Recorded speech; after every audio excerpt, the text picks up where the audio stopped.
welcome back to my YouTube channel. My name is Victoria and today we're going to do a cooking with me video. I know I told you in my last video, which was an Aldi and Walmart grocery haul, I was going to be making a video on how I make teriyaki pork chops. Now you don't have to use pork chops, you can use chicken, beef, whatever you choose to do. You can make it in many different kind of ways. You can make it as complex as you want or as simple as you want, depending on if you want to make your homemade sauce, use a store-bought sauce, or like I do, is a mixture of both.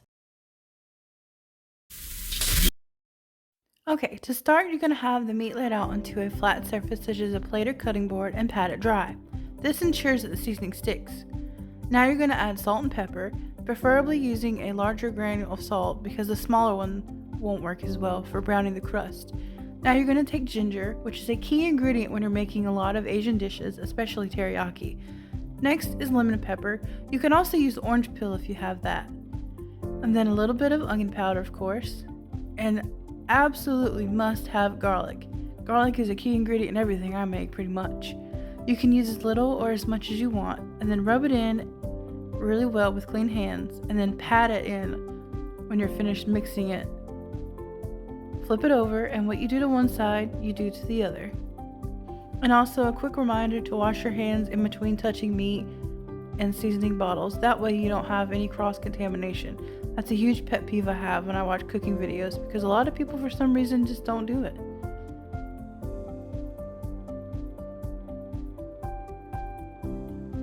Don't forget to pat it in, and you also have some seasoning that's on the plate. Just drag across the pork chops to pick up what's left so you don't have any waste.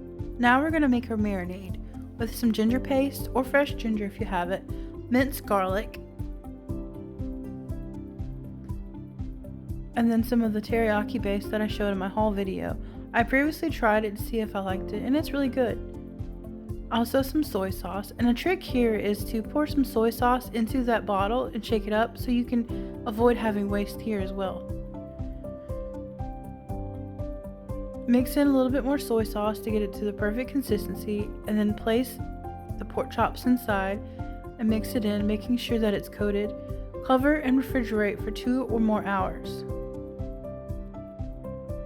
When you're ready to begin cooking, you're going to want to take a high smoke point cooking oil and put it inside of a hot pan. Once it's runny, then it's ready to go. You're going to set in your meat and make sure it's very flat across the bottom and evenly distributed in the pan so that way you can get a really nice smooth brown crust. After you have the meat on the stove and it starts to cook, you can go ahead and take this time to prepare the vegetables that you're going to use to put on the side. Now, here I'm using zucchini squash and whole white button mushrooms. These are a favorite, but you can really use any kind of vegetables. There's nothing off limits.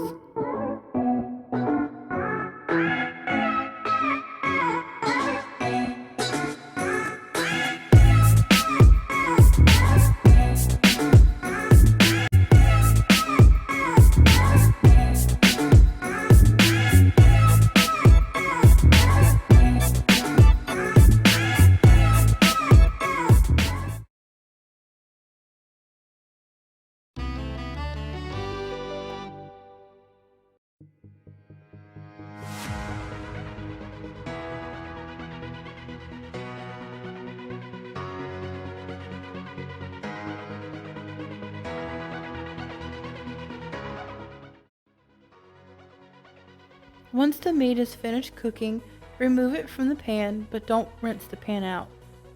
We're going to add some garlic,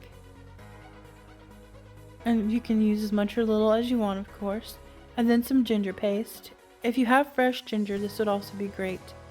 And then I'm going to add a little bit of soy sauce because I'm going to deglaze this pan. I want to capture all of the flavor that was left over from cooking the meat in the marinade. Make sure everything's mixed in really well and turn the heat down a little bit so it doesn't burn. Minced garlic can burn easily. Here I'm adding a little onion powder. I would normally add actual minced onions if the other people enjoyed it, but you can do whatever you want. Mix it in really well, and then this is what I like to do with the store-bought sauce. I like to add about 1/3 of the bottle and mix it in really well to make this really rich. I have not yet mastered my own homemade version of the sauce to get it to this consistency yet. Now we're going to add about a teaspoon or so of brown sugar. This brings out the sweetness that teriyaki typically has in it because of the fruit juices, which is usually pineapple or orange juice. Next is optional, but I like to throw in a little sesame seed as well.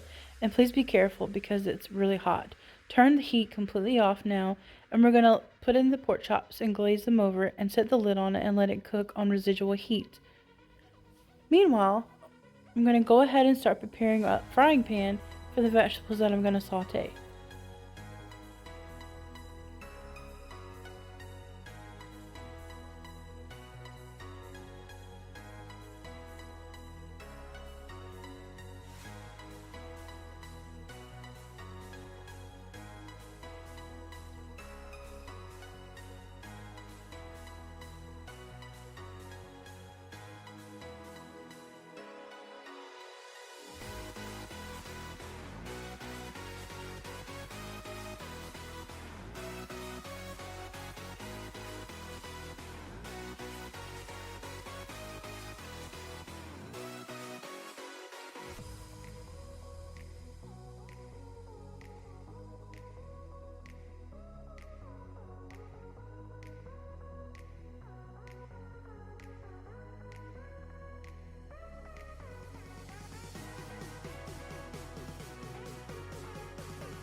And that's pretty much everything, depending on what you want for your side.